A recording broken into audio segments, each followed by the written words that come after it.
Pues si gustan, comenzamos. ¿Vale? Pues bueno, me presento, soy María Senyase Flores Aceves, directora de atención a personas con discapacidad en DIF Jalisco, y es un placer para mí estar el día de hoy aquí con ustedes para compartirles información sobre el trastorno del espectro autista. Si bien, como lo vimos en redes, el 2 de abril, pues todo se iluminó de azul y todo el mundo hablaba sobre el autismo y todo el 2 de abril sucedió. Sin embargo, desde DIF Jalisco estamos convencidos que no solo debe ser el 2 de abril el día para seguir hablando de esta condición. Y por eso creamos este ciclo de conferencias que, si bien las pueden consultar en la página de DIF Jalisco, tenemos un total de 84 ponencias que se van a estar presentando en este espacio con la intención, 1, que sean gratuitas, 2, que sean libres.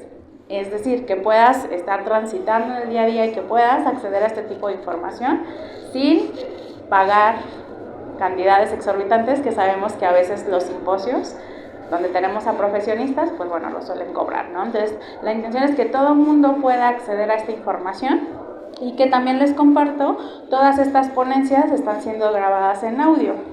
Entonces van a estar cargadas en la plataforma de DIF Jalisco y aunque no pudieron venir por trabajo, escuela y diferentes situaciones, podrán acceder a estas conferencias en podcast desde la página de DIF Jalisco, con la intención de que también puedan tener consulta en otro momento, ¿de acuerdo? Pues bueno, sumando estos esfuerzos, la Dirección de Atención a Personas con Discapacidad, pues bueno, genera estos espacios para todas las personas que quieran escuchar del tema. Y pues el día de hoy me toca a mí compartirles este tema que para mí es maravilloso, porque vamos a hablar de todas esas generalidades del espectro autista que, si bien lo escuchamos y a veces tenemos algún tipo de información que vemos en redes, la intención es que puedan escuchar a profesionales de la salud que se dedican a esto. Y pues bueno, me presento entonces brevemente. Como bien les decía, me encuentro en la Dirección de Atención a Personas con Discapacidad. Soy psicóloga de formación, especialista en diagnóstico y tratamiento de personas en el espectro autista. Tengo alrededor de 15 años trabajando para estas personas y por estas personas, y de verdad es que mi mayor pasión es poder compartir con todas las personas, ahora sí que con el que se deje, información actualizada sobre esta condición, ¿vale? Y pues bueno, vamos a comenzar definiendo qué es el espectro autista. Y pues bueno, me gustaría que también puedan ser partícipes de esta conferencia. Algunos de ustedes a lo mejor ya puedan estar en contacto con alguna persona, algunos otros no. Entonces me gustaría saber si alguien en este momento quisiera compartirme cuál es su definición de trastorno del espectro autista. Compañero.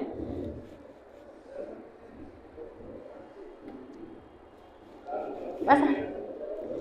Te presto el micrófono para que también se logre grabar. ¿Te parece? ¿Cuál es tu nombre? Soy Daniel. Bienvenido, Daniel. Ok, bueno, en realidad soy muy de desconocer este tema, porque de hecho quería informarme al respecto bien. Yo investigué un poco sobre esta condición, este asunto específico, porque resulta que tengo un amigo que dice pues que sospecha que podría tener autismo por unos comportamientos que tuvo en su infancia y que sigue teniendo a día de hoy. Perfecto. Entonces yo vine con esta intención, pues como de entender bien este tema, porque me informé un poquito al respecto antes de venir. ¿Qué decía lo que leíste? Decía pues que hay ciertas sensaciones o emociones que las personas con este espectro pues no pueden como controlar realmente, no pueden como que son como ya pues por así decirlo constantes, ¿no? Ciertas digamos palabras, ciertas como acciones o gestos pues que a lo mejor la mayoría de la gente no entiende, pero pues que para ellos son algo como normal. Okay. Entonces, digo esto es porque pues a mí me comentó él de que cuando estaba pues en su escuela primaria, pues entonces él veía un borrador de su clase y ese borrador, no sé, como que lo veía como de otra manera o algo así, pero decía como huesito o algo por decirlo, y pues que hacía unos gestos muy particulares haces con tus manos. Entonces, como hacía eso constantemente, la maestra le llamó la atención, lo regañó y pues él se sintió mal, ¿no? Entonces, okay.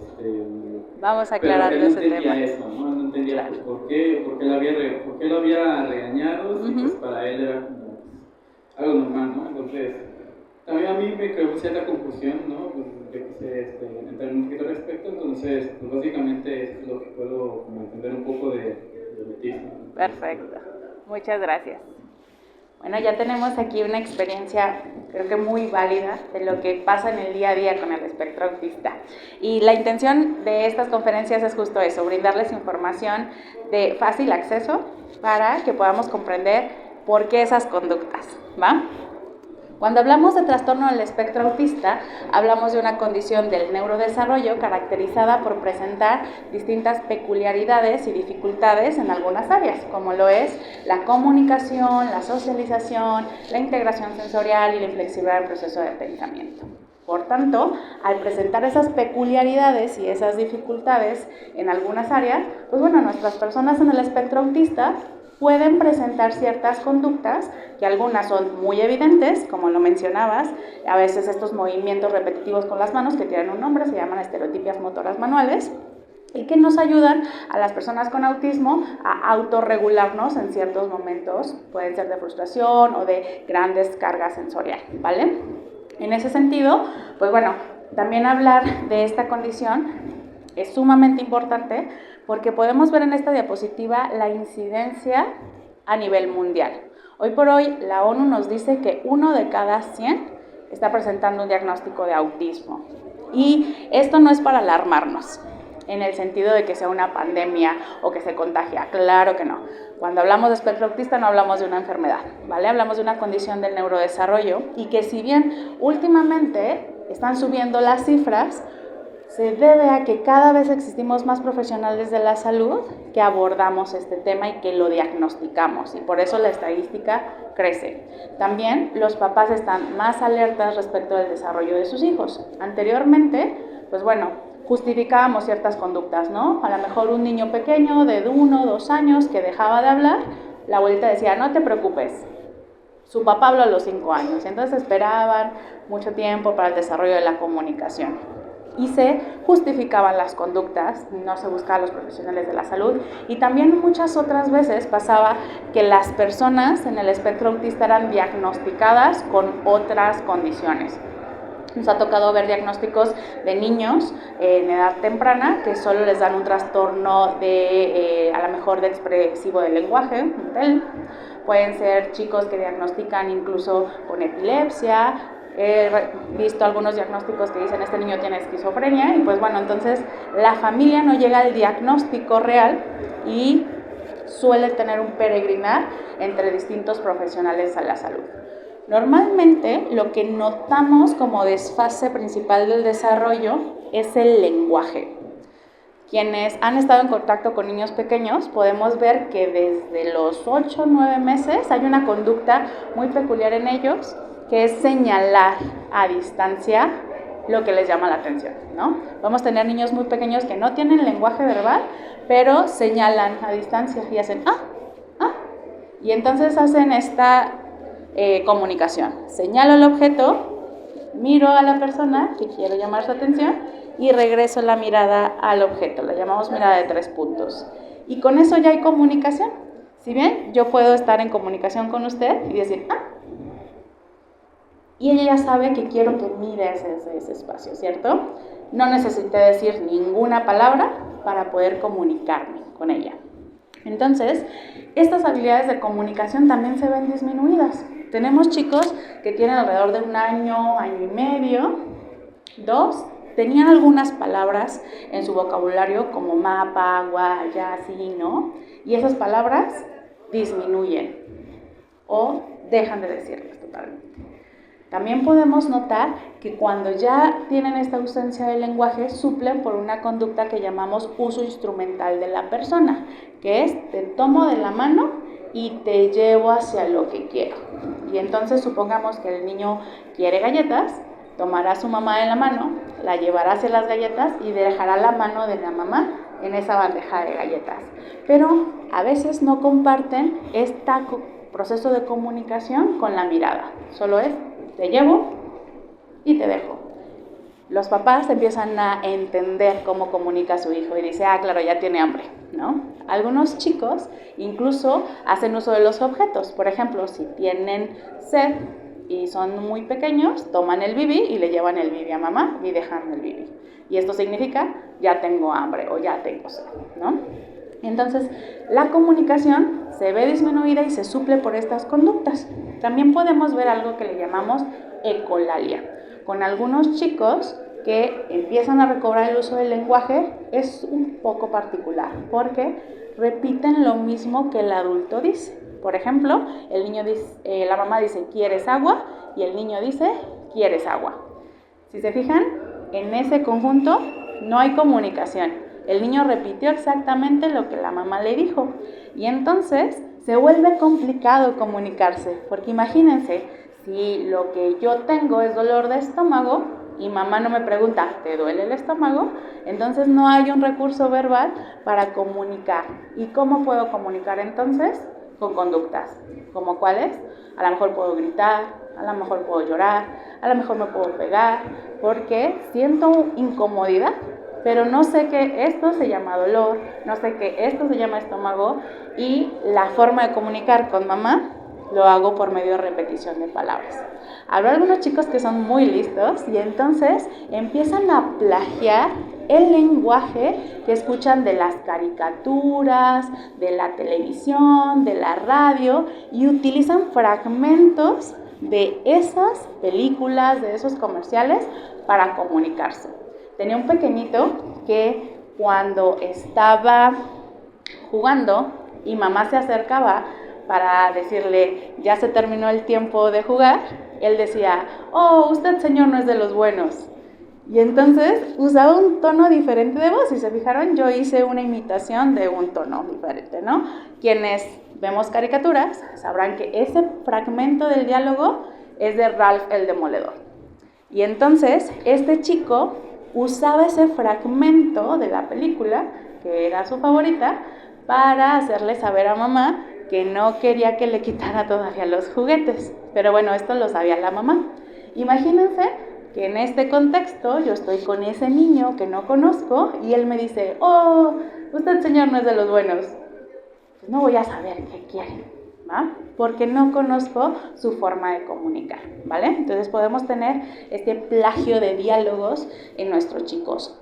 También podemos notar algo que llamamos inversión pronominal, que tiene que ver con hablar en tercera persona. Por ejemplo, los chicos que empiezan a desarrollar el lenguaje por ahí de los 3, 4 años, empiezan a decir, por ejemplo, yo me llamo Zen, y entonces en lugar de decir yo quiero una galleta, digo Zen quiere una galleta, como si yo fuera otra persona.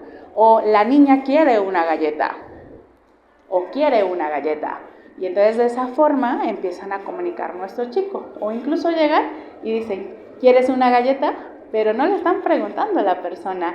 Lo que el niño quiere es que esa persona le pregunte a él si quiere una galleta para poder así satisfacer su hambre.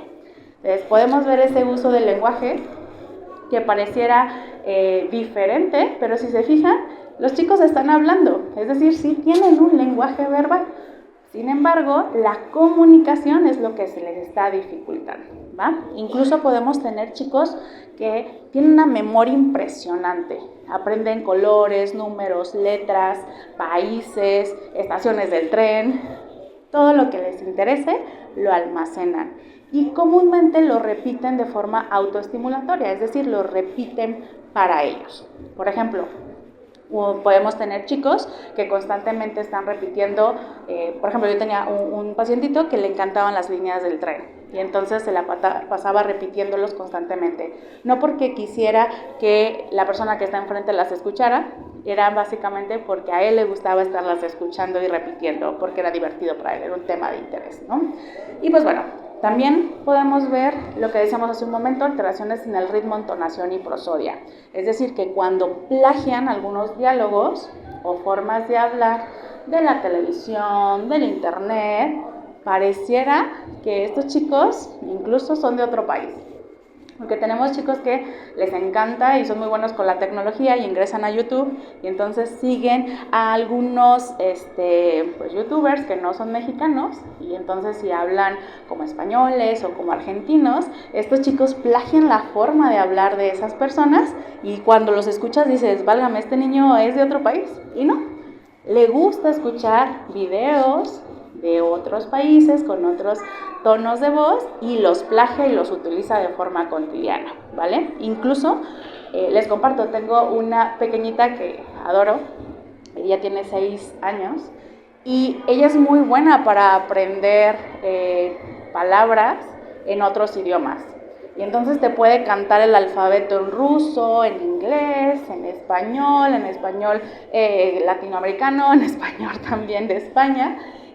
Y pues bueno, esta chica disfruta de estar repitiendo constantemente estas canciones que son del abecedario. Sin embargo, se le dificulta hacer peticiones como tengo hambre, o ya me quiero ir, o necesito un descanso, o quiero ir al baño. Entonces, si vemos, hay una gran capacidad a veces de nuestras personas para repetir o para hablar. Sin embargo, la comunicación es la que vemos normalmente afectada y la intención de identificar esta dificultad en edad temprana es proporcionar a las personas en el espectro autista alternativas para la comunicación. Si bien hace un momento les platicaba que puede ser de lo primero que desarrollan el uso instrumental de la persona, que es te tomo de la mano y te llevo hacia lo que quiero.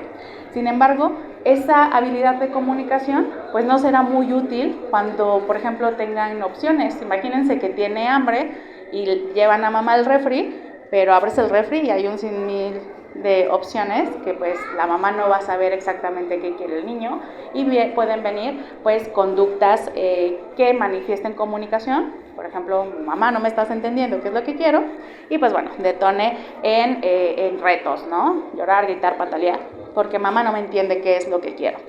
Y pues bueno, más adelante vamos a ver algunos alternativas como lo son los sistemas alternativos y aumentativos de comunicación, que pueden ser desde pictogramas o pueden ser aplicaciones en donde generamos opciones en situaciones reales para que el chico nos solicite lo que desea. Comúnmente trabajamos con las cosas que más les gustan. Imagínense que ustedes son los chicos que quieren aprender a comunicar. Y pues bueno, yo les ofrezco a cambio de los intentos comunicativos brócoli o cebolla o a lo mejor confeti, pues a lo mejor esas opciones no son tan atractivas.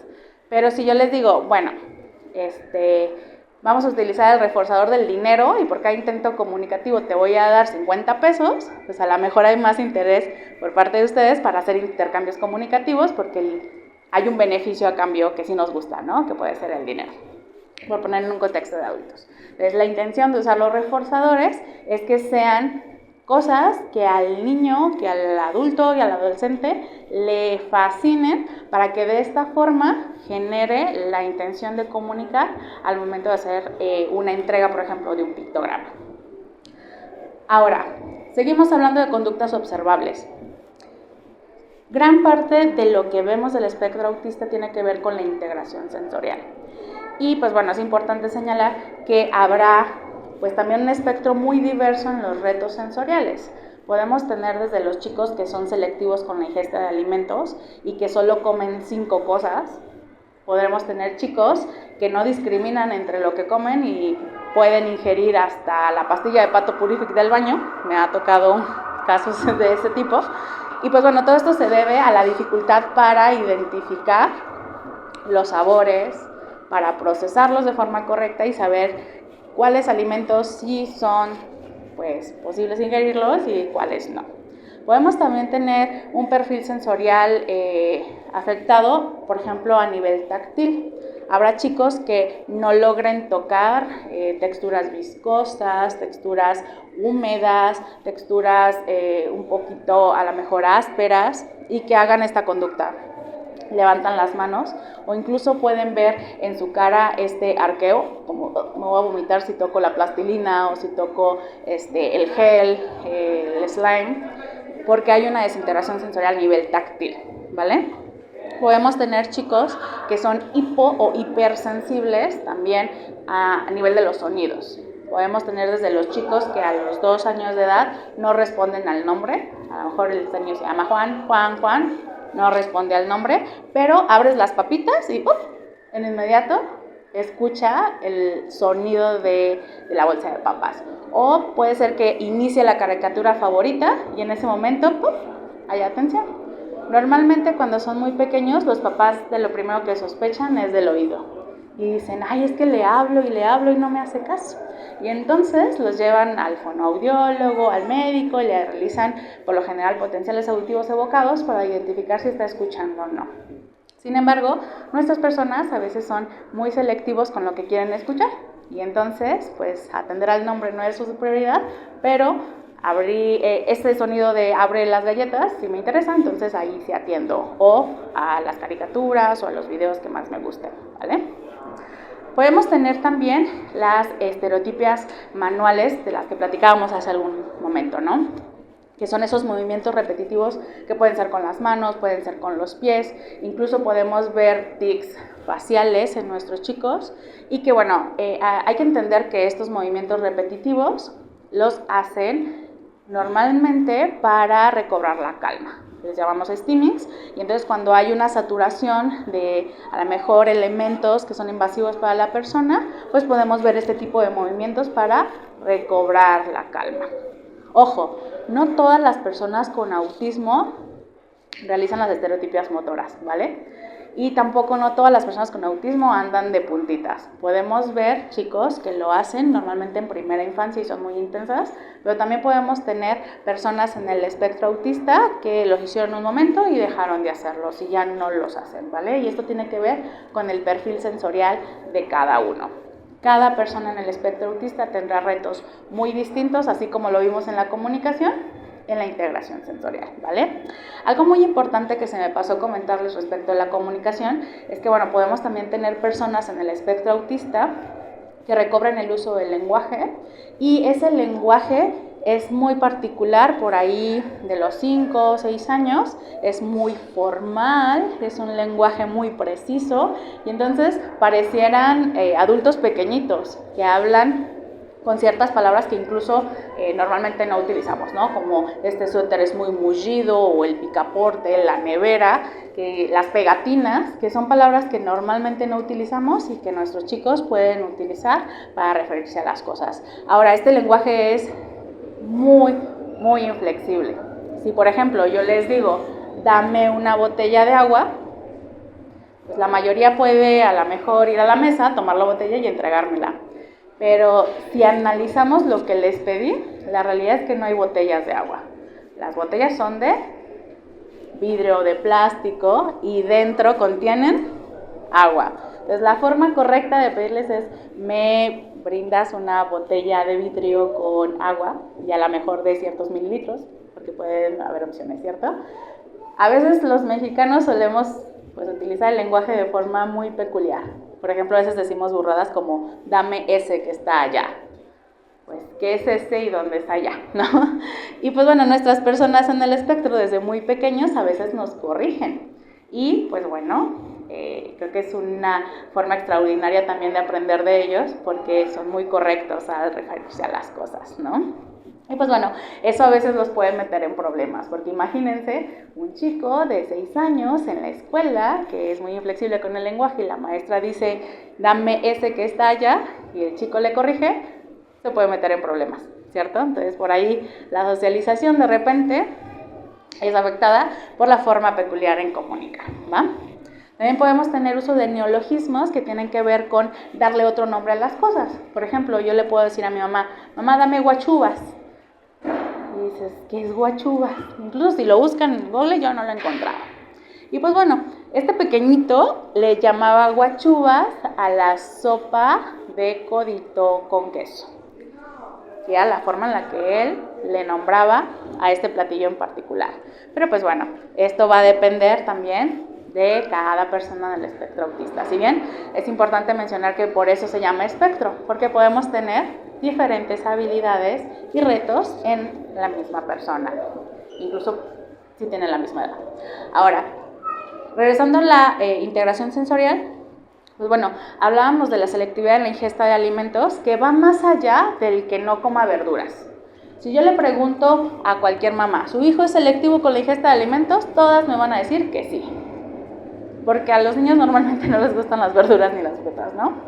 Y pues bueno, cuando hablamos de selectividad va más allá del que no le guste el brócoli, ¿va? Tendremos que preguntar cómo es esa selectividad, qué no come, si por color, si por textura, si por tamaño, si consistencia, por temperatura, y entonces encontrar esa categoría de selectividad de la persona. Por ejemplo, yo tenía un pacientito que no comía nada verde, pero nada, ni dulces, o sea, nada verde aceptaba.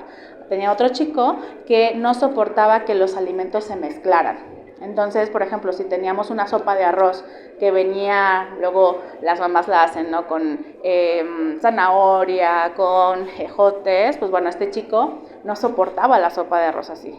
Tenía que ir la sopa con las verduras aparte y pues bueno, conforme fue creciendo, pues aprendió a solucionarlo y decir, bueno, pues me entregan así la sopa, yo la clasifico y después la ingiero. Pero que se toque un platillo con el otro también luego les genera conflicto a algunas personas, ¿va? Entonces podemos notar ese tipo de conductas y peculiaridades en el espectro. Ahora, también podemos ver una inflexibilidad en el proceso de pensamiento que tiene que ver con hacer rituales, con no les gustan los cambios. Por ejemplo, podemos tener niños muy pequeños que incluso no tienen lenguaje y los papás te reportan, es que si cambio la ruta de la casa a ir a la guardería, él lo nota. ¿Cómo lo sé? Porque llora, porque grita, como no vamos al lugar que siempre vamos por la mañana, por ejemplo. O incluso la forma en la que les preparan los alimentos también puede ocasionar cierta inflexibilidad, porque digo, si aquí nos pusiéramos las personas que estamos presentes a hacer que les gusta una quesadilla, yo creo que nos quedaría diferente a cada uno de nosotros, ¿cierto? Entonces, ellos también pueden notar esas diferencias entre las formas de preparar los alimentos, ¿va? Ahora, luego tienen ciertos rituales que son muy peculiares en cada uno de ellos, ¿no? Por ejemplo, un día estaba en el consultorio, les comparto, también trabajé en el Centro de Autismo de Zapopan, en el área de evaluación y diagnóstico, y entonces llegó un niño a la consulta y me dice, ¿qué haces cuando llegas a Estación Juárez? Me preguntó, dije, ay, qué manera tan peculiar de llegar. Yo, por lo general llegamos y decimos, hola, buenos días, no sé, ¿no? Y este chico tenía 7 añitos, ¿no? Le dije, pues hace mucho que no subo al tren, pero si tuviera que usarlo, pues me bajaría, iría a caminar a los 2 templos y tomaría el camión para ir a mi casa. Fue la respuesta que le di. Y el niño lo vi molesto y me dice, no, ¿qué haces cuando te bajas en Estación Juárez? Y dije, ay, creo que entonces no me está preguntando, ¿no? Y yo le pregunté a él otra vez, ¿qué haces cuando te bajas en Estación Juárez? Te compras unos tacos, muchacho guapo. Eso fue lo que me respondió. Si se fijan, él estaba esperando que yo le preguntara eso. A eso le llamamos ritual verbal, porque su mamá siempre le pregunta. Si vamos a terapia, nos vamos a bajar a Estación Juárez y te voy a comprar unos tacos. Y entonces este niño necesitaba que yo le respondiera eso, pero yo no soy su mamá, yo no sabía qué responderle. Entonces lo más sensato fue preguntarle y él me contestó de esa forma. Entonces luego también nuestras personas suelen tener esos procesos inflexibles en donde esperan que las personas que están enfrente respondan de la manera que ellos esperan y pues a veces se nos complica porque pues no convivimos con ellos todo el tiempo, ¿no? Y por eso es importante que generemos estos espacios, porque si en algún momento de la vida ustedes encuentran una peculiaridad del lenguaje como las que estamos en este momento abordando, pues puedan tener también incluso algunas estrategias para poder afrontarlos y también poder orientar hacia los servicios que brindamos para nuestra población con espectro autista. Y pues bueno, algo que me parece maravilloso de las personas en espectro es que son muy apasionadas. Cuando algo les gusta con ganas, se vuelven fan de ciertos temas, son sus intereses especiales y que puede ser cualquier cosa, ¿no? Un día recibí un pequeñito, normalmente cuando los invito a la consulta, los papás si dicen que va al doctor, híjole, hay un drama, ¿no? Entonces yo siempre les digo que va a ir con una maestra a jugar. Entonces puede llevar el juguete que más le guste, ¿no? Y este niño llegó con una batidora, Taurus, ya metí gol, pero una batidora de esas regulares, en perfecto estado, en una cajita, ¿no? Y entonces me llamó mucho la atención porque dije, ay, un niño de 9 años con una batidora, yo pensé, seguro le encanta cocinar. Pues no, esa batidora estaba nueva. Y lo que él más atesoraba de esa batidora era el instructivo. Y entonces sacaba el instructivo, que era una sábana enorme que yo creo que nadie de nosotros hemos leído, y decía desde el voltaje, desde los cuidados que debe de tener las aspas de la batidora Taurus, ¿no? Y entonces él me platicaba que pues a él le gustaban los electrodomésticos, era su tema de interés, ¿no? Y pues bueno, cuando conocí a este pequeño era por ahí de finales de noviembre. Y entonces una pregunta a lo mejor muy burra de mi parte, dije, oye, ¿y qué te va a traer el niño Dios o Santa Claus en Navidad? Una pregunta para un niño, ¿no? Y este niño me dice, ok, para las fiestas decembrinas le voy a pedir a mis progenitores un Picatodo 3000, que ya revisé en Amazon y cuesta tanto, a diferencia de Mercado Libre que está en tanto, y tarda no sé cuántos meses en llegar, ¿no? Me quedé impactada, porque dije, ¿quién le dice a sus padres progenitores? ¿Quién le dice en la Navidad fiestas decembrinas, no? Y este chico, de verdad es que si tú le preguntabas cualquier electrodoméstico de la marca que quisieras, te decía cómo es el mantenimiento. Y entonces, era maravilloso pasar la consulta con él, porque incluso lo podía competir con el internet, y le decía, bueno, a ver si le interesa tanto, ¿no? Y entonces yo buscaba alguna característica de algún electrodoméstico y este chico se lo sabía todo. Y a mí me apasionaba escucharlo. Pero luego si nos ponemos a pensar en ese tipo de situaciones con estos chicos que tienen intereses tan maravillosos y a veces tan peculiares como los electrodomésticos, y los vemos en un contexto de escuela. Imagínense este chico en la escuela. A lo mejor el primer día de clases va a ser el hit para todos sus compañeros, como, ¡ay, él sabe muchas cosas!, ¿no? Pero ¿qué tal si todos los días quiero hablar de la misma batidora o del Picatodo 3000? ¿Qué va a pasar con los otros niños que son de mi edad y que normalmente a lo mejor ven caricaturas o ven YouTube, o videojuegos, Minecraft? ¿Qué va a pasar? Pues puede ser que dentro de las conductas más amables se retiren solamente hasta el acoso escolar, que es una realidad. ¿Por qué? Pues bueno, pues sí, para nosotros los adultos es maravilloso escuchar a estos chicos tan pequeños saber tanto de un tema en específico, y que, insisto, puede ser de cualquier tema.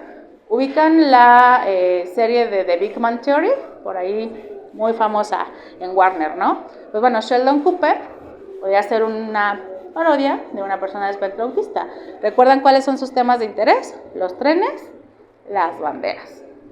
Y entonces él podría hablar mucho tiempo de estos temas, pero bueno, no a todas las personas les interesa hablar todo el tiempo de estos temas, ¿no? Entonces, pues bueno, parte de esas peculiaridades también las podemos notar en las personas en el espectro, que son apasionadas de pues algún tema en específico. Sin embargo, pues bueno, no todos en todo el tiempo estamos dispuestos a escuchar, y creo que también eso es lamentable, ¿no? Y pues bueno, tendremos que enseñar estrategias a nuestros chicos para identificar cuando la persona que está enfrente pues ya se aburrió del tema. Porque luego también tenemos estas dificultades en la socialización en donde no identificamos las intenciones de los otros. Por ejemplo, yo sí en este momento que estoy brindándoles información sobre espectro autista, los veo bostezar, los veo levantarse, los veo que se duermen. Son conductas que a mí me ayudan a saber que necesito hacer algo en esta ponencia, darles más azúcar o hacer alguna actividad, involucrarlos, para que no se me duerman en la ponencia, ¿cierto? Y entonces yo estoy midiendo un poco cómo se comportan ustedes, y eso me da información para poder ajustar mi ponencia, ¿no? Y esto pues tiene que ver con la teoría de la mente, el poder pensar por el otro y decir, ay, a la señora ya le aburrió mi tema, entonces voy a poner a lo mejor este ejemplo y voy a hacer este ajuste o la voy a involucrar para que siga atenta conmigo, ¿no? estos procesos también se les dificultan a nuestros chicos. Y entonces, imagínense, vuelvo al ejemplo del niño pequeño que está en la escuela hablando del Picatodo 3000, que fue lo que le trajeron en las fiestas decembrinas, y está el niño enfrente, que a lo mejor sí es su amigo, pero está así. A ver a qué hora termina este chico de hablar. Pues bueno, es una señal que le dice, es momento de cambiar de tema y a lo mejor hablar algo de lo que a ti te gusta, y a lo mejor a este chico le gusta Minecraft. Y también puede ser un tema que yo pueda aprender y podemos platicar de Minecraft, ¿no? Entonces, podemos presentar este tipo de situaciones en donde, lamentablemente, pues bueno, nuestras personas en el espectro tendrán que aprender, pues, formas para ajustarse a lo que normalmente, y lo digo entre comillas, se espera de una comunicación o de una conversación, ¿vale? Pues bueno, también podemos ver que hay fallas para interpretar las claves sociales y dificultad para iniciar o mantener estas relaciones sociales. Luego nuestros chicos en esta literalidad del lenguaje también pueden ser pues un poquito sin filtros en ciertas situaciones y no miden el poder de sus palabras. Imagínense esta situación. Estamos con la abuelita hace... ¿qué les gusta? El mole, que a toda la familia le encanta. Y entonces el nieto llega, se sienta a la mesa, le da la primera cucharada al mole y le dice a la abuela, el mole te quedó asqueroso. ¿Cómo se sentiría la abuelita de que el nieto adorado le diga que el mole le quedó asqueroso? Pues seguro se va a sentir un poquito mal, ¿no? Va a decir, yo te lo hice con tanto amor y tanto empeño y todavía te estoy invitando a mi casa, ¿sabes? Pueden venir un montón de situaciones en la mente de la abuelita, ¿no? Sin embargo, si nos ponemos en el lugar de la abuelita, podemos decir, híjole, sí, le quedó bien feo el mole en esta ocasión, algo le puso que no salió bien. ¿Cómo le digo para que no se sienta mal, no? Y a lo mejor es ya me llené, o no tengo hambre, o ¿qué tal si tienes sal o algo para mejorar el mole, ¿no? O al limón.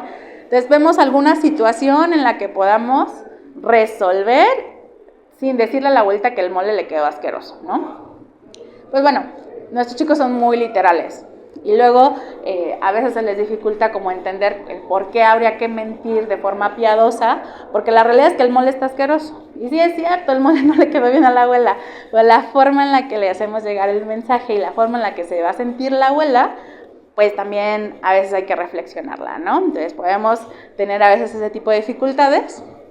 Luego pasa que también en la consulta llegan adultos que sospechan están en el espectro autista y tienen este tipo de roces con la pareja, donde dicen, es que mi esposo es súper malagradecido y me dice que me quedan las cosas mal, cuando pues a veces no solo tenemos una persona en el espectro autista, sino tenemos varias en la familia y pues vale la pena también el diagnóstico en la edad adulta, y ahí me gustaría hacer un paréntesis. ¿Es posible que diagnostiquemos adultos con autismo? Sí. No se manifiesta en la adultez, ojo, ¿va? O sea, no es algo que nunca presentó conductas en la infancia y de repente a los 30 años digas, ya soy autista. Empecé con estereotipos a los 30, empecé con selectividad en los alimentos a los 30, empecé a ser inflexible a los 30. Este diagnóstico sí o sí presentó conductas en primera infancia. ¿Pudieron pasar desapercibidas? Sí, porque nuestras personas en el espectro, pues imagínense, en un mundo tan complejo como el que vivimos, pues también aprenden a ajustarse, a camuflarse y a adaptarse del ambiente de la forma que pueden y pasan a veces desapercibidos, ¿va? Normalmente, pues los chicos que notamos que cursan como ese periodo de su vida en donde solo pasaron por peculiares, pues bueno, son los chicos que sí tienen lenguaje y que a lo mejor decimos, este chico es muy inteligente, este chico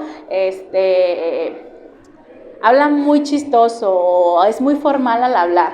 Y así pasó toda la vida, no sucedió nada. A lo mejor sí, no tiene tantos amigos, pero bueno, luego también ya no es tan frecuente que tengamos una socialización tan amplia, ¿no?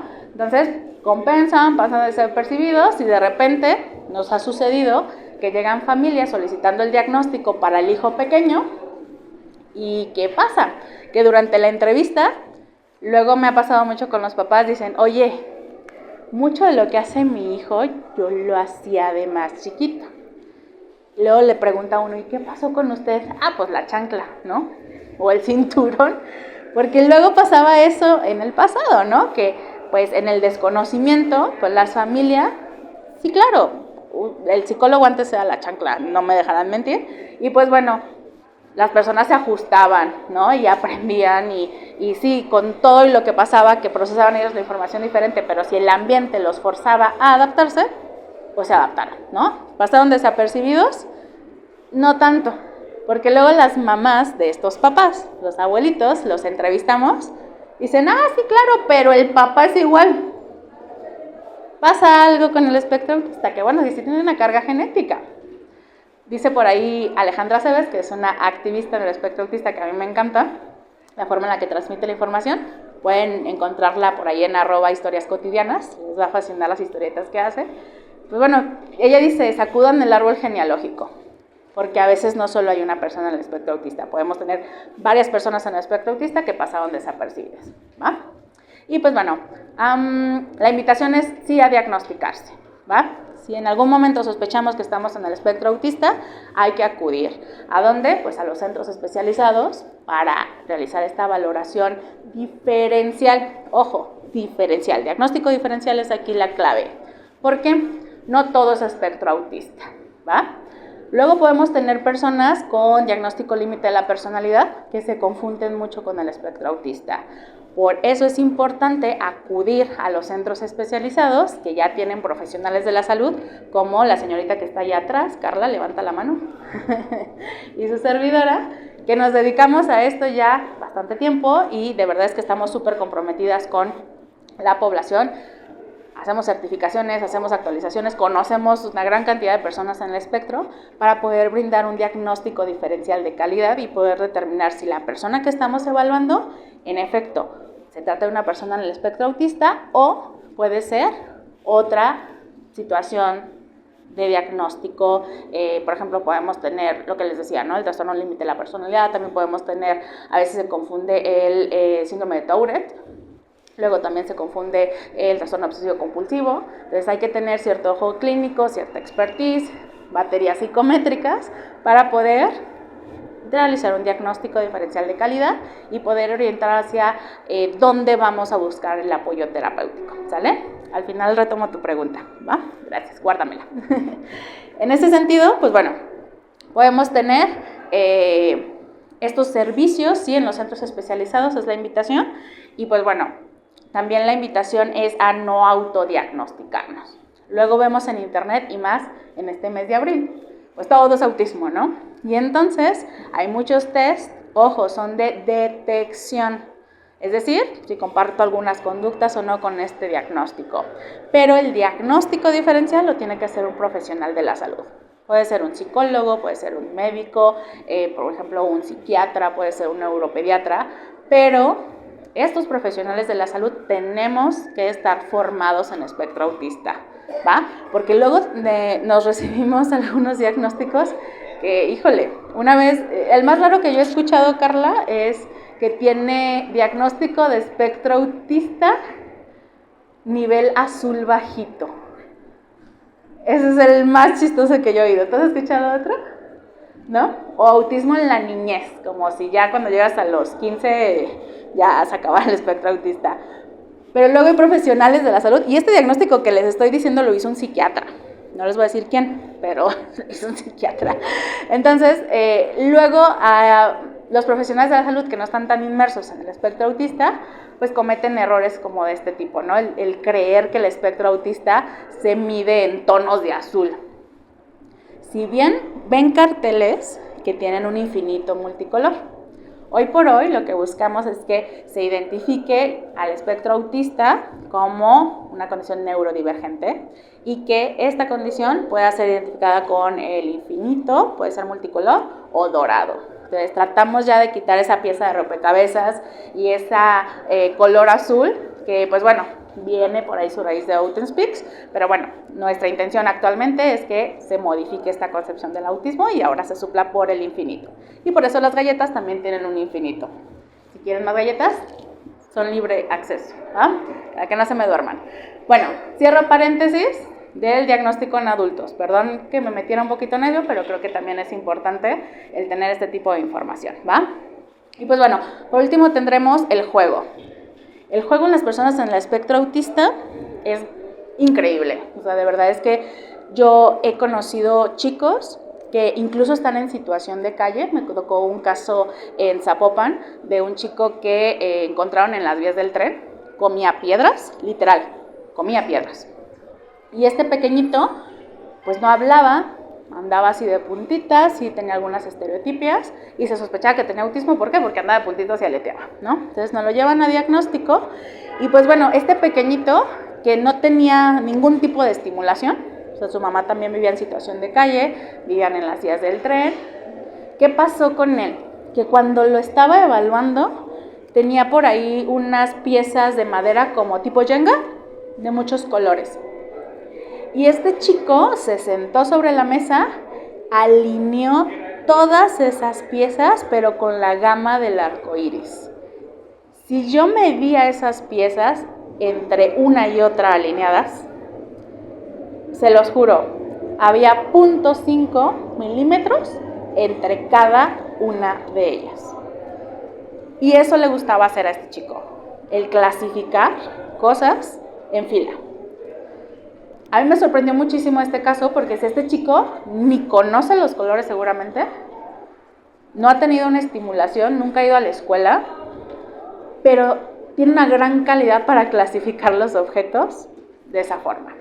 También podemos tener chicos que clasifican los colores, los trastes de la mamá, los perfumes, los juguetes, que si por color, por tamaño, por textura.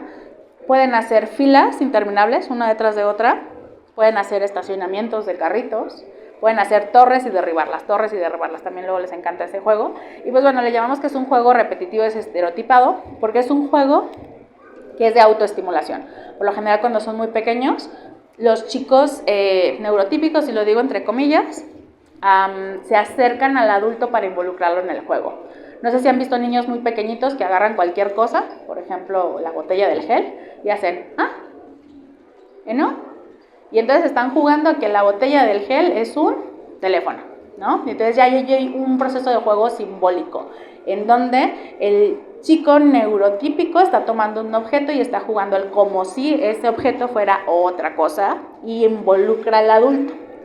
Sin embargo, nuestros chicos disfrutan este juego en solitario y entonces pueden tener esas líneas interminables, les decía, clasificaciones o incluso juego de ejercicio en donde solo avientan un objeto y les gusta verlo caer. O incluso tenemos chicos que les gusta meter y sacar cosas de un bote o de una olla, ¿no? También les gusta mucho hacer eso. Es un juego repetitivo y comúnmente no involucran al adulto.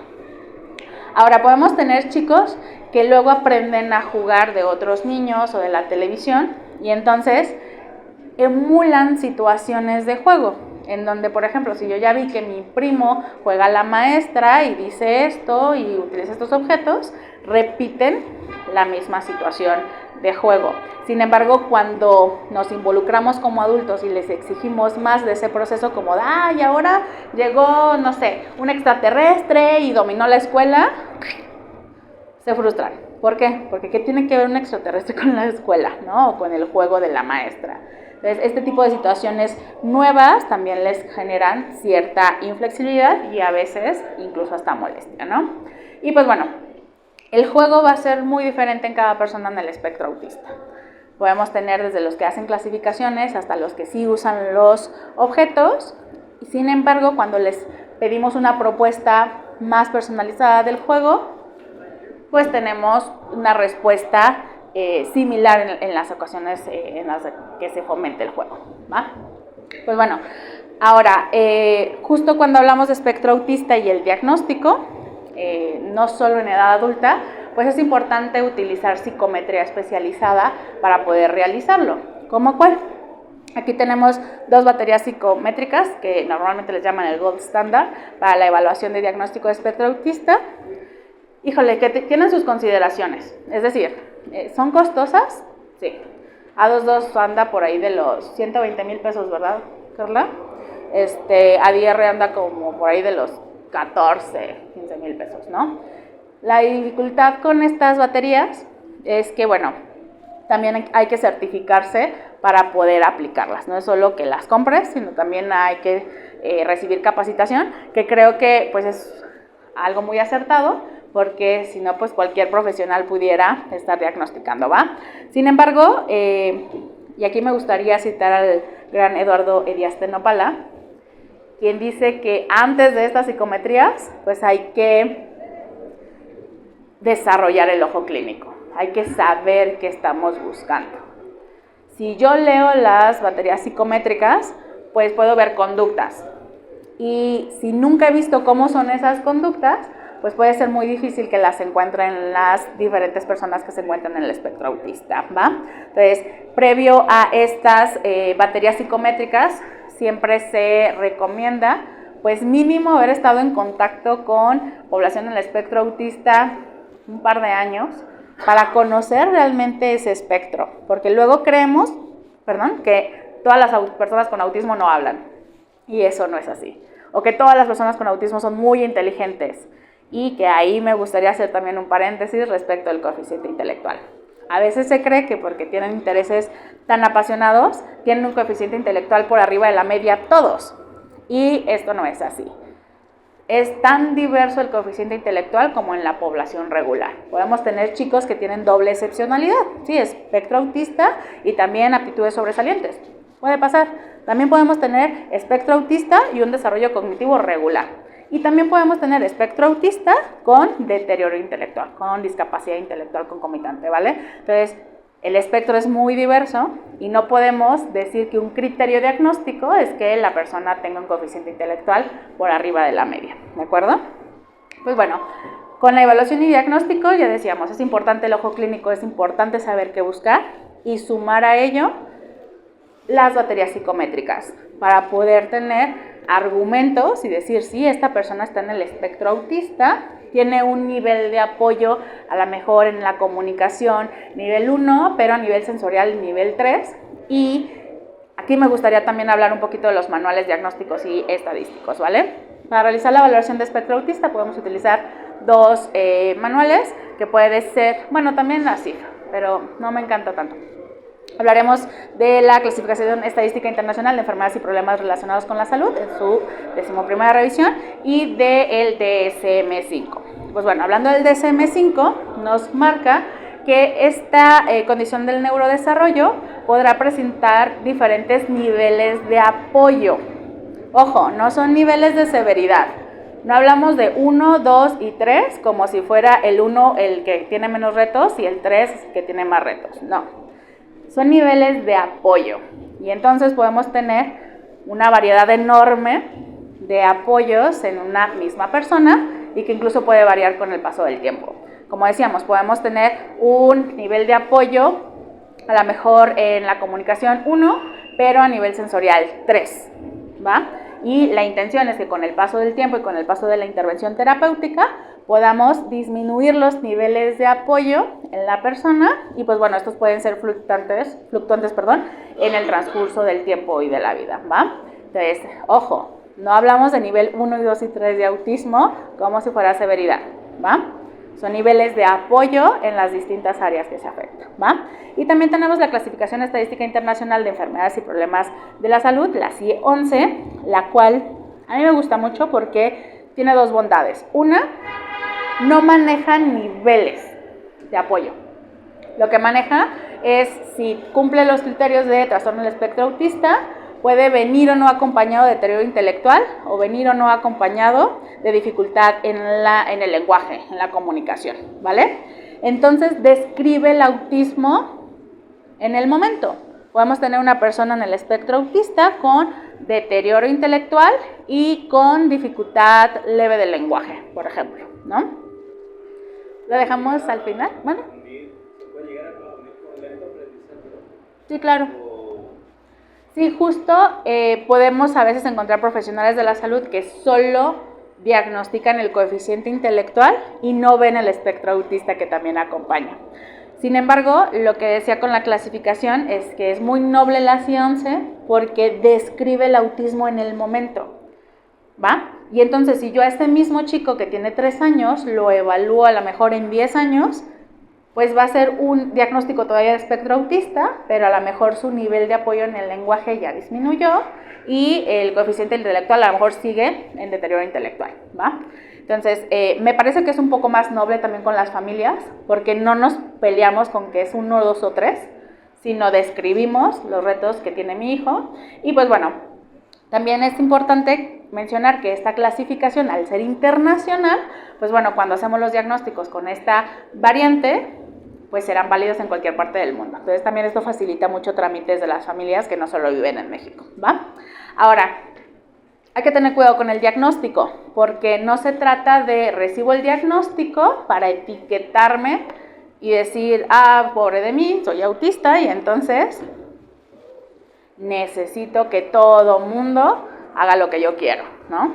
O sea, tiene que ver con una situación de sí identificar que tenemos retos, a estos retos les llamamos espectro autista, y que sumado al diagnóstico necesitamos una valoración de habilidades, la cual nos va a permitir desarrollar un programa de trabajo especializado en cada persona, porque lo que queremos es desarrollar habilidades, lo más importante de la vida diaria. Acá me gustaría también mencionar que es importante que vayamos a terapia, sí, pero también es importante que identifiquemos el tipo de terapia que necesitamos en el momento de la vida. Porque imagínense un niño de 3 años que recién es diagnosticado con espectro autista y que lo llevas a terapia al centro al que quieras. Y lo que le enseñan son colores, números y letras. ¿De qué le sirve al niño saberse colores, números y letras a los 3 años? Cuando es más importante, ¿qué? Comunicar. Es más importante desarrollar habilidades de autocuidado como ir al baño, como saberme limpiar cuando voy al baño, saberme lavar los dientes, saber pedir ayuda, saber decir que no. Este tipo de habilidades de la vida diaria son más importantes a los 3 años que los colores, números y letras. Y muchos de nuestros chicos se las aprenden solos, o sea, de verdad es que ni necesitan terapia para identificarlas. Y el objetivo acá de la terapia entonces es centrado en la persona. Cada persona necesita una evaluación de habilidades para poder determinar cómo se van a desarrollar esas habilidades en la vida diaria, ¿vale? Ahora, podemos tener recursos. Les hago aquí una muestra de lo que hicimos en Guadalajara, en el Centro de Autismo y Discapacidad Intelectual, que tuve la fortuna de guiar en la administración pasada desde Guadalajara. Pues bueno, pensamos en el centro justo que fuera claro para que la persona supiera qué va a hacer, por cuánto tiempo, cuándo se acaba y qué sigue. Y cómo lo podíamos hacer con algunos recursos que, si se fijan, pues no tienen nada de ciencia, es señalética, son pictogramas, son imágenes que ayudan a entender qué es lo que esperamos en determinado momento o en determinado espacio. Podemos tener también en este centro de autismo la incorporación de señalética con braille, porque también podemos presentar pues una población muy diversa que acude a este tipo de centros. Y pues bueno, algo que sucedió maravilloso en Guadalajara son los Navilens, que son códigos QR que se encuentran en todos los espacios de este centro, los cuales no es necesario focalizar la cámara para poder leerlos. Si tú pasas la cámara, se lee de inmediato y te dice qué servicios se están brindando ahí, el horario, quién atiende. Y entonces, también pensando en otras discapacidades como lo es la visual, las personas que van a este centro de autismo pueden acceder a la información sin necesidad de que una persona se encuentre dando un recorrido. Entonces, esta metodología fue gracias al Banco Interamericano y pues bueno, la podemos visualizar en el Centro de Autismo y Discapacidad Intelectual de DIF Guadalajara. Si gustan visitarlo, se encuentra en José Gómez de la Cortina 811, en Jardines de San Francisco, muy cerca de la estación La Aurora del tren, que es línea 2, ¿va? Y pues bueno, en ese centro se atienden personas desde los 3 años hasta los 45 y no solo se brinda intervención terapéutica, sino también se brinda talleres prelaborales, porque lo decíamos hace un momento, ¿qué tan importante es el desarrollo de habilidades? ¿En qué momento de la vida? A los 25 años, pues bueno, si el chico aprendió a leer y a escribir, magnífico, y si no, Tenemos que empezar a desarrollar otras habilidades de incorporación a la vida práctica que tienen que ver con la inclusión laboral. Y en este centro se pueden realizar. Pues bueno, dentro de las metodologías que podemos utilizar en el espectro autista, tenemos Teach Program, que si les interesa el tema, por ahí el 30 de este mes, a la 1 de la tarde, si mal no recuerdo, pues estaré con ustedes otra vez en este espacio para brindarles pues herramientas sobre esta metodología. Y pues bueno, lo que Teach Program quiere es que podamos aclararle a la persona y anticiparle qué va a suceder en cada momento del día. Yo estoy muy segura que la mayoría de las personas que están aquí presentes usan agenda. Si no es escrita, es digital. O el calendario también de Google comercial. También lo solemos utilizar para recordar las actividades de la vida diaria. Y se vuelve muy fácil recordar, por ejemplo, cuándo hay que pagar la tarjeta del banco o cuándo hay que pagar la luz, ¿va? Pues bueno, este tipo de estrategias se utilizan en las personas en el espectro autista para anticiparles qué va a suceder, por cuánto tiempo, cuándo se acaba y qué sigue. Si yo le brindo esa información a una persona en el espectro autista sobre un espacio determinado, será mucho más fácil que acceda a realizar la actividad. Les voy a poner un ejemplo. Si yo le digo, compañera, pase al frente y aquí tengo una caminadora y se va a subir. Se va a preguntar muchas cosas, ¿no? Como, ay, ¿por qué a mí? ¿Y cuánto tiempo? ¿Y a qué velocidad? ¿Y cuándo me voy a bajar? ¿Y qué me vas a dar a cambio, no? Todo eso puede pasar por tu mente cuando yo te digo, ven, súbete a la caminadora, ¿no? Pero si yo digo, compañera, aquí tengo una caminadora, me puede ayudar a subirse, van a ser 2 minutos en frecuencia lenta y lo que quiero es medir su ritmo cardíaco. A lo mejor va a ser más fácil que acceda a subir, ¿no? Porque ya te dije un propósito, ya te dije que se acaba y ya te dije pues también que no te voy a tener corriendo ahí todo el día, ¿no? Entonces fue más fácil que accediera nuestra compañera a realizar la actividad. Lo mismo pasa con las personas en el espectro autista. Si les anticipamos qué va a pasar, si les anticipamos por cuánto tiempo va a suceder, si les anticipamos que esto también se acaba, pues es más fácil que accedamos. Ahora hay que ubicar que este tipo de recursos los podemos utilizar en personas en el espectro autista que no tienen comunicación verbal. Y entonces podemos tener chicos que a lo mejor sí todavía no desarrollo esta parte de comunicación, pero gracias a estas imágenes sé que primero voy a escribir, después voy a pintar, después a lo mejor voy a utilizar las manos para otra actividad, recortar y al último me toca pegar. Y terminando de pegar, ya sé que me voy a mi casa o a lo mejor sigue el recreo, porque puede haber otra agenda que le ayude a la persona a saber qué actividad sigue después de trabajar en esa mesita, ¿va? Entonces, estos recursos de Teach Program nos ayudan a anticiparle a la persona y esto disminuye frecuentemente las conductas disruptivas, ¿va? Ahora, este tipo de recursos van a depender del nivel de abstracción de la persona. Si bien lo que ustedes están observando les llamamos pictogramas, ¿va? Pero también podemos tener fotografías de los objetos o del niño realizando la actividad y también podemos tener los objetos que se van a utilizar durante la actividad y se vuelve más significativa. ¿De qué depende el que utilice una agenda u otra? Del nivel de abstracción que tenga la persona y de comprensión. Entonces, habrá que hacer pruebas para identificar si me está entendiendo este nivel de agenda o si es necesario incorporar objetos, por ejemplo, para que el niño entienda que va a utilizar el pegamento para la actividad que le estoy pidiendo en la mesa, ¿va? Pues bueno, Teach Program es de Carolina del Norte y ya les decía, no voy a hablar más del tema porque me gustaría que nos viéramos acá el viernes 30 para también poder brindarles más estrategias sobre esta metodología, ¿va? Y pues bueno, también tenemos los sistemas alternativos y aumentativos de comunicación que si pueden observar pueden ser desde digitales, como esto que ven aquí, se llama CarTalk. Si alguien quiere descargar la aplicación, al final nos reunimos, si les digo cómo descargarla, es gratuita. Y tenemos este otro sistema que se llama PEX, que justo se basa en la imagen o intercambio de imágenes para la comunicación. ¿De qué depende si utilizo un sistema u otro? De las habilidades de la persona en el espectro autista, ¿vale? Y pues bueno, ¿qué lo va a determinar? Una evaluación de habilidades. Ahora, también podemos utilizar otras estrategias como lo es Peers, en donde se fomenta el desarrollo de habilidades sociales. Y este desarrollo de habilidades sociales, pues bueno, se trabaja en conjunto con las familias, en donde se les brindan estrategias y momentos en donde le vamos a, de alguna forma, ayudar a la persona a desarrollar situaciones en donde pueda generar una conversación. Por ejemplo, una de las primeras tareas de Peers es que le tengo que hablar a un compañero determinado y durar tal vez 5 minutos hablando por teléfono.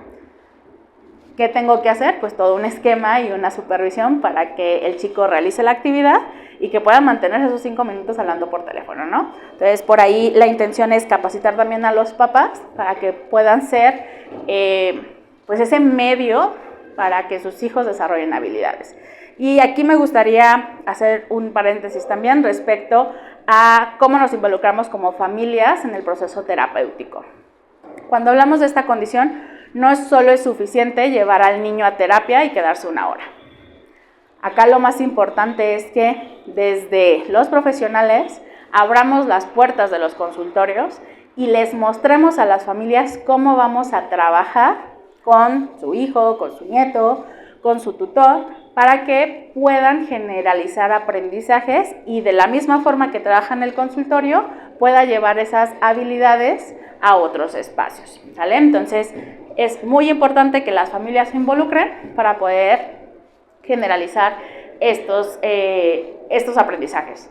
Podemos tener también dentro de las metodologías el modelo Denver de atención temprana. Este modelo es muy lindo, pero está centrado solo en los niños, en los muy pequeños, menores de 3 añitos. Entonces, al igual que a ADR y a los 2, es importante que primero leamos el libro, 2, de ahí nos acerquemos a la Universidad de Carolina del Norte para poder obtener la certificación y poder ser un medio de enseñanza con este modelo de intervención. Lo interesante de este modelo es que siempre involucra a las familias y a los papás para desarrollar habilidades como el señalar objetos a distancia. Una situación muy importante que a nadie nos gusta hablar, pues es el abuso sexual. ¿Sucede? Sí. En personas con discapacidad, con espectro autista, en la población en general, sucede. Y entonces es muy importante que desde los programas de trabajo los profesionales podamos desarrollar habilidades desde identificar cuáles son las partes del cuerpo públicas y privadas, a decir que no, a informar, porque es una situación que tiene una estadística enorme, pero la desventaja es que no queremos hablar de ella. ¿Por qué? Pues porque duele, ¿no? Es de las situaciones más, sensibles que tenemos en la discapacidad. Sin embargo, es importante que lo hablemos, es importante que lo incorporemos en los programas de trabajo para que cada persona en el espectro autista o con discapacidad intelectual pueda tener estos recursos y prevenir y evitar el abuso sexual. En Guadalajara estuvimos trabajando con un modelo de Fundación Paz. También la pueden googlear. Es una fundación que se encarga de la detección y prevención y atención del abuso sexual y tiene muchos recursos en su plataforma que pueden utilizar desde como papás, como abuelos, como profesionales para la detección y atención. En Guadalajara también tuvimos la oportunidad de generar un espacio que le llamamos intervención asistida con animales. La realidad es que fue un espacio en donde nos dimos cuenta que con otros medios, y no solo materiales y un consultorio, podemos enseñar habilidades muy diversas. Notamos en nuestra población con espectro autista de este centro en particular que muchas de las situaciones sensoriales que presentaban nuestros chicos mitigaron solo con presentarles diferentes especies de animales, porque si ubicamos una especie, podemos identificar que desde la textura, el olor, son diferentes. Y esto nos permitió ver que muchos de nuestros chicos eran candidatos a este tipo de terapias alternativas y que veíamos beneficios en donde no solo eran en el espacio terapéutico, también involucraban a casa. Teníamos una pequeñita que era hipersensible a los sonidos y odiaba a los perros. Y entonces, de forma muy respetuosa, fuimos acercando a espacios en donde estaba este can, un CAN amaestrado, que justo este programa lo desarrollamos en conjunto con la Dirección de Protección Animal de Guadalajara. De hecho, también hay una ponencia el 30 sobre este tema. Y pues bueno, lo que empezamos a notar es que esta chica, de tener una hipersensibilidad auditiva a los ladridos, con 6 sesiones en donde solo estuvo cerca de esta especie, empezó a tolerarla. Y entonces no tuvimos que hacer nada más que invitarla a un espacio en donde compartiera con este can, ¿no? Entonces, cada persona con el espectro autista podrá tener necesidades sensoriales y habrá muchas formas de tratarlo. Acá la invitación es que sea siempre de forma respetuosa y que podamos notar que este tipo también de terapias alternativas puede tener resultados muy positivos. Y pues bueno, de los chicos que tuvieron la fortuna de participar en ese preproyecto que fue de intervención asistida con animales, terminaron en este servicio de equinoterapia. Una forma maravillosa de trabajar es en equipo. Y entonces, en conjunto con la Dirección de Protección Animal y Charros de Jalisco, no sé si ubican este lienzo charro, pero está muy cerca de el Parque Agua Azul.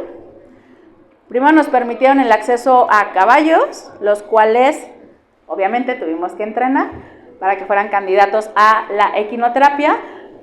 También capacitamos a nuestro personal, que son los chicos que por ahí pueden ver que están asistiendo a nuestros usuarios, y de verdad es que vimos resultados en muy poco tiempo respecto desde la comunicación, la integración social, la integración sensorial en espacios que nunca pensábamos que podíamos integrar a una persona con retos, por ejemplo, sensoriales. Yo cuando llegaba a este espacio decía, el olor, la tierra, el sonido del caballo, o sea, había muchos factores diferentes al día a día.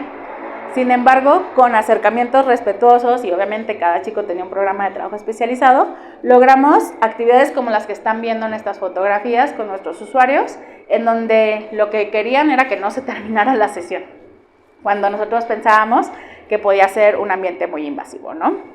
Es la invitación con esta charla, es que podamos conocer un poquito más sobre el espectro autista, que podamos conocer de cómo es la intervención, de cómo son estos espacios, de que las habilidades se pueden desarrollar en todos estos espacios, y acá lo importante es que podamos trabajar en equipo, que todos sumemos.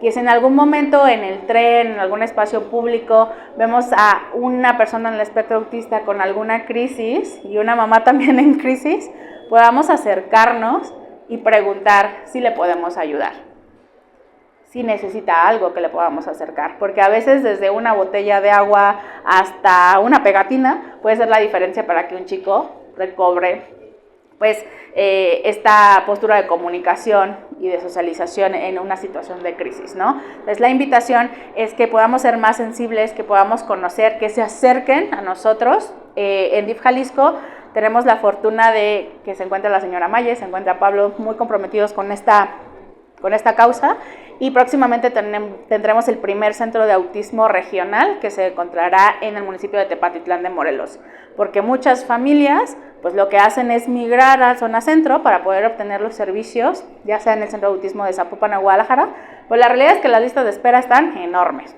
Entonces seguimos trabajando porque se creen más espacios, incluso como este, en donde de verdad yo les agradezco que hayan permanecido todo este tiempo, porque yo sé que ya me pasé de la hora de ponencia, pero de verdad es que es un placer poder compartir esta información con ustedes. Les decía, va a estar cargada en la página de DIF Jalisco, todo está grabado en audio, en podcast, también podrán ver las diapositivas, porque la intención es que no solo hablemos de autismo el 2 de abril, sino que hablemos todo el mes de abril aquí en las estaciones del tren de Ávila Camacho, y que la información se quede en la nube para la consulta. Muchas gracias por su tiempo, estoy a sus órdenes para las dudas, por aquí teníamos una pendiente, y pues muchas gracias. Terminamos. ¿Tú tenías una duda? ¿Ya se aclaró o todavía la tienes? Sí la tengo, bueno, la tenía, pero se generó. A ver, dale. Yo tengo dudas porque, por ejemplo, en este tema de que hay centros especializados o lugares, pues, aquí en la ciudad, sucede que ese amigo, pues, no es de aquí, o sea, él vive en la, creo que en la Ciudad de México o en el Estado de México, no me acuerdo cuál de los dos. Ajá.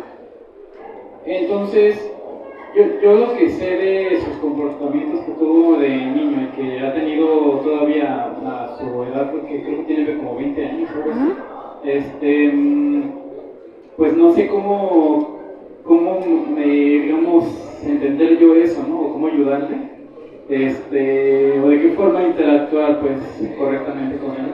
Claro. Porque, pues, no está conmigo, o sea, está pues, en otro estado, ¿no? Entonces, yo quiero saber de qué forma puedo hacer algo allí, y si hay un centro, un lugar así también allá en el Estado de México, o sea, México. Sí, a ver. Pues bueno, creo que es muy importante lo que preguntas respecto al qué podemos hacer, ¿no? Digo, si bien están los centros de intervención, creo que lo más importante es estar ahí y que la persona sepa que estamos desde escuchar, ¿no? Porque a veces nuestras personas en el espectro también tienen dificultades para resolver problemas de la vida diaria en funciones ejecutivas.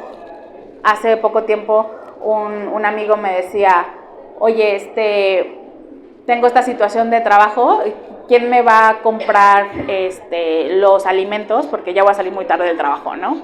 Entonces, conductas que luego parecieran a lo mejor muy sencillas de resolver para nosotros, para nuestras personas en el espectro, suelen ser complejas. Entonces, creo que una escucha activa es de las principales formas que podemos ayudarles y estar pues cercanos a ellos, es decir, recordarles que nos tienen para apoyarles en estos momentos de estrés o a lo mejor incluso hasta de pánico, porque tenemos personas que de repente tienen situaciones muy complicadas y necesitan a alguien que esté al alcance de un mensaje, de una llamada, ¿va?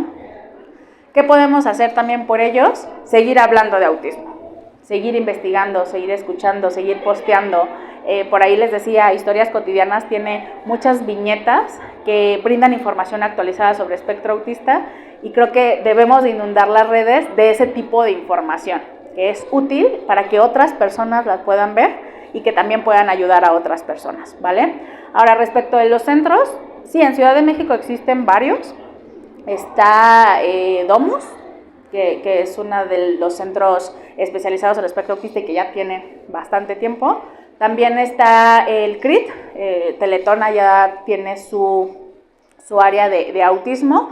Ahora, lo que habrá que revisar son los rangos de edad, porque casi todos se centran en la infancia y entonces se vuelve un poquito complejo el que se atiendan otras edades, ¿no? Y que eso es parte fundamental de lo que estamos haciendo desde Jalisco, desde DIF Jalisco, para las personas con el autismo, que no solo se atiendan a los niños y a los adolescentes, sino también a los adultos y a los adultos mayores. Les decía, el centro de autismo que vamos a generar en Tepatitlán, además de intervención terapéutica, tendrá talleres prelaborales y el rango de edad es desde los 3 años hasta los 60, porque nuestra condición pues no es una condición solo de primaria infancia, ¿va?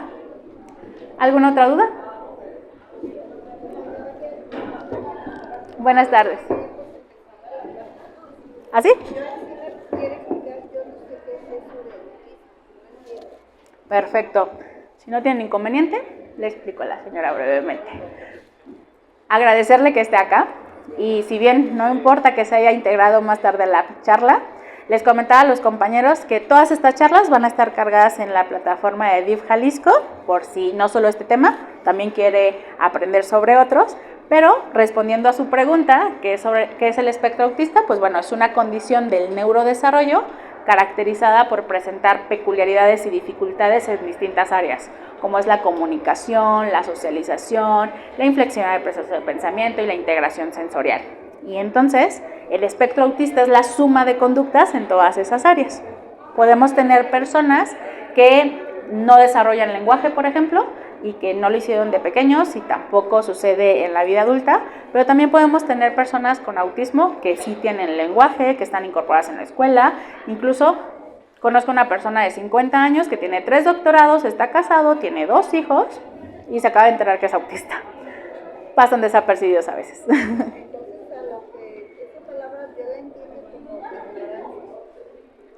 ¿Ignorancia? ¿Qué sería? Pues cosas que uno a veces que usted hace algo o no lo hace, pero en realidad porque no sabemos las causas que puede provocar. Sí, justo las personas en el espectro autista no siempre saben que están en el espectro autista. Entonces, a veces podemos ver ciertas conductas que para ellos son regulares, como, por ejemplo, andar de puntitas, aletear, tener ciertos rituales. Se pueden presentar ese tipo de situaciones. Sin embargo, la intención incluso de estas charlas es que veamos con normalidad ese tipo de situaciones. Les voy a poner un ejemplo breve, pero claro. Imagínense que vamos al banco y hay una fila de 40 personas. A mí me urge salir del banco porque tengo que hacer un pago y entonces me empiezo a desesperar porque solo hay una caja y no avanza, ¿no? Entonces, podemos haber personas que desde que movemos el piecito, habrá quienes nos tronamos los dedos, habrá quien se agarra el cabello, habrá quien se muerde las uñas, habrá quien está pegándose. La mayoría tenemos ese tipo de conductas. ¿Son estereotipias? Sí. ¿Cuál es la diferencia? Pues que las hacemos la mayor parte de las personas y ya no las vemos tan diferentes, ¿no? Nos acostumbramos a verlas y no las juzgamos. Decimos, pues él mueve el pie. Pues esta se mueve las uñas. Y no pasa nada. Pero si en la misma fila hay una persona en el espectro autista y está haciendo, ya todos la volteamos a ver, ¿cierto? Porque es una conducta que a lo mejor no es tan típica, ¿no? Pero sigue cumpliendo la misma función de autorregularme en una situación de estrés, que es esperar 40 personas para que me atiendan en la fila, ¿va?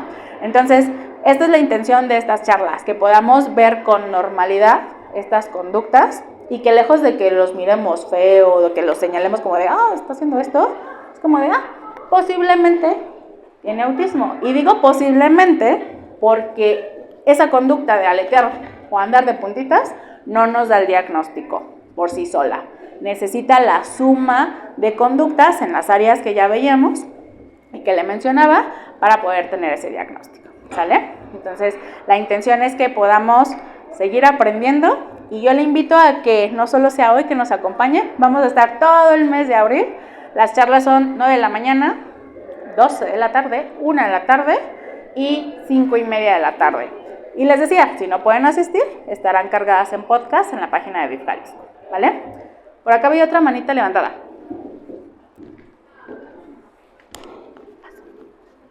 Bueno, mi pregunta es, si uno como mamá tiene ya esta sospecha, ¿te puedes tú acercar, o sea, tú sola al centro, o necesitas como apoyo de la escuela, o cómo es ese proceso? Pues, si en estos centros existe el diagnóstico, porque con lo que me he topado es que, pues por lo general el diagnóstico es muy costoso, sí, cosa que no, a veces no podemos nosotros. Y si en estos centros también existe un diagnóstico para adultos. Muy buena pregunta. Justo les comparto que afortunadamente estos centros son públicos y entonces como papá, como abuelita, como incluso tutores, podemos acudir directamente, ya sea al Centro de Autismo de Zapopan, que está en Avenida Laureles 777, o a el Centro de Autismo y Discapacidad Intelectual, que les decía está en José Gómez de la Cortina 811. Pueden acudir de forma presencial y solicitar el servicio. Lamentablemente lista de espera. Entre los dos centros tenemos más de 4,000 personas esperando por el servicio, lo que implica que el diagnóstico puede tardar un poco, pero el costo es muy accesible. En Zapopan cuesta 250 todavía, Carla.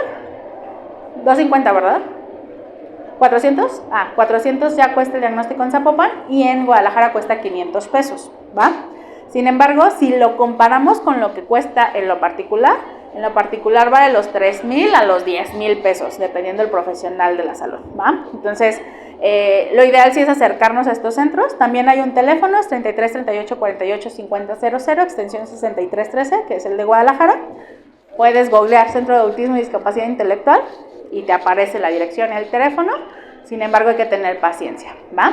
Para acceder al servicio. El diagnóstico es para todo el rango de edad. O sea, pueden ir niños, adolescentes, adultos, incluso adultos mayores, ¿vale?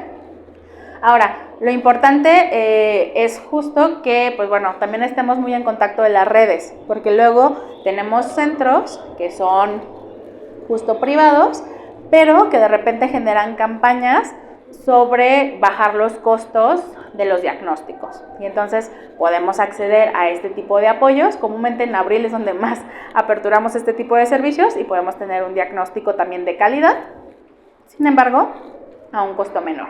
Ahora, dentro de DIF Jalisco tenemos el Centro de Rehabilitación Integral o CRI, que está en Avenida Alcalde.